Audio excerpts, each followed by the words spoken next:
Muy buenas chicos, lo que vamos a ver el día de hoy es nomenclatura tradicional, stock y sistemática. Muy bien, tenemos que tener en cuenta lo que es los estados de oxidación. Siempre en todas nuestras tablas periódicas va a aparecer un ejemplo del elemento carbono en donde se marcan todas las partes, lo que sería la masa atómica, el número atómico, la electronegatividad y en una parte están los estados de oxidación, que lo vamos a encontrar como numeritos que tienen signos positivos y negativos. Lo que yo hice fue preparar una tabla con todos los elementos que vamos a utilizar con sus estados útiles para la nomenclatura. También lo que podemos ver acá es la raíz de los elementos. Va a haber elementos que no lo podemos nombrar igual, sino que va a cambiar la raíz, la primera parte. Por ejemplo, cuando le agreguemos sufijo, que es el tema que vamos a ver a continuación, no podemos agregar cobroso o cóbrico, sino que para eso utilizamos una raíz nueva que sería cúprico o cuproso. Ahora sí, vamos con los sufijos. En los sufijos, para elementos que poseen dos estados de oxidación, el menor vamos a utilizar el sufijo oso y para el mayor utilizamos el sufijo ico. Veamos los ejemplos. Tenemos cobre con el estado de oxidación 1, entonces esto se va a llamar óxido cuproso, la terminación oso porque es el menor estado. Y en el caso del estado de oxidación 2, esto va a ser óxido cúprico. Ahora, ¿qué pasa si tenemos, por ejemplo, al cloro? El cloro tiene el estado de oxidación 1, 3, 5 y 7. Para hacer estas nomenclaturas y todas las que vamos a ver, estoy utilizando los óxidos solamente con fines didácticos, para que se pueda entender bien en relación a las terminaciones, las nomenclaturas que van a poder utilizar para cada uno.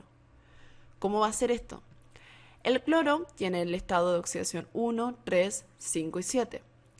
Para el más chiquitito de todos, para el menor, lo que nosotros vamos a utilizar es el prefijo, es decir, al principio de la palabra utilizamos lo que es hipo. Y al finalizar lo volvemos a utilizar el oso, lo que venía antes. ¿Cómo es esto? Este elemento se llama óxido hipocloroso. Como yo voy a utilizar hipo, porque me refiero al estado de oxidación más chiquito que tiene, tengo que agregarle siempre oso. Hipo siempre va con oso. Ahora, el siguiente estado de oxidación es el 3. Entonces esto se denomina óxido cloroso. El siguiente estado de oxidación es el 5 y se denomina óxido cloro. Ahora, el más grande es el estado de oxidación 7. Entonces esto se va a denominar óxido perclórico. De nuevo, si utilizo per, la terminación va a ser ico. Continuemos. Para lo que es la nomenclatura stock, vamos a tener en cuenta los estados de oxidación y vamos a hacer lo siguiente. Acá le hice una manera para que nos quede de regla, que sería, como estamos trabajando con óxido, por los fines didácticos nomás, nos quedaría óxido del elemento y el número romano, lo que es su estado de oxidación. Veamos el ejemplo del cobre, que ya lo hicimos antes. Si tengo al cobre en estado de oxidación 1, para la nomenclatura stock, esto nos queda óxido de cobre y en números romanos 1. Si trabajo con el estado de oxidación 2 del cobre, esto sería óxido de cobre y en números romanos el 2. Ahora, si trabajo en el caso del cloro, yo tengo cloro en estado de oxidación 1, 3, 5 y 7. Entonces todos me van a quedar como óxido de cloro, números romanos, el estado de oxidación.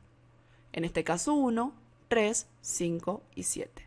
Acá le hice una connotación donde puse los números romanos del 1 al 7. Muy bien.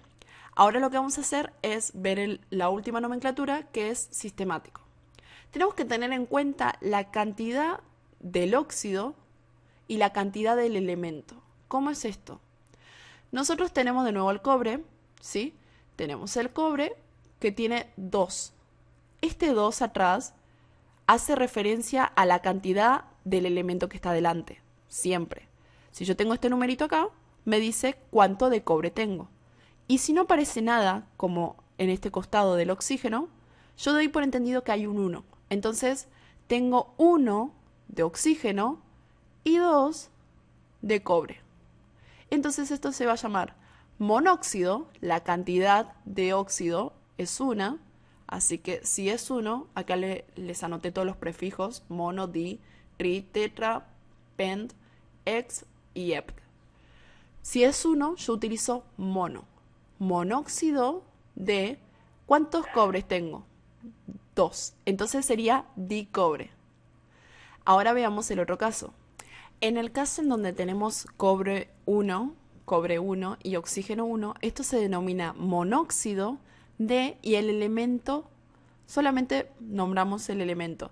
Esto sería monóxido de cobre. Veamos los demás. Acá lo que nosotros tenemos es al cloro 2, al oxígeno 1, entonces esto se llama monóxido de dicloro.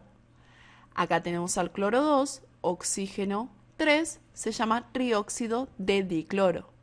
Acá tenemos al cloro 2 y al oxígeno 3, esto se llama pentóxido de dicloro. Acá tenemos el cloro 2 y el oxígeno 7, y esto se llama heptóxido de dicloro. Es importante remarcar en este caso que estas moléculas ya están formadas, que lo único que tenemos que hacer es contar las cantidades de cada una para la nomenclatura sistemática. Espero que toda esta información les haya servido para entender un poco más en relación a las nomenclaturas.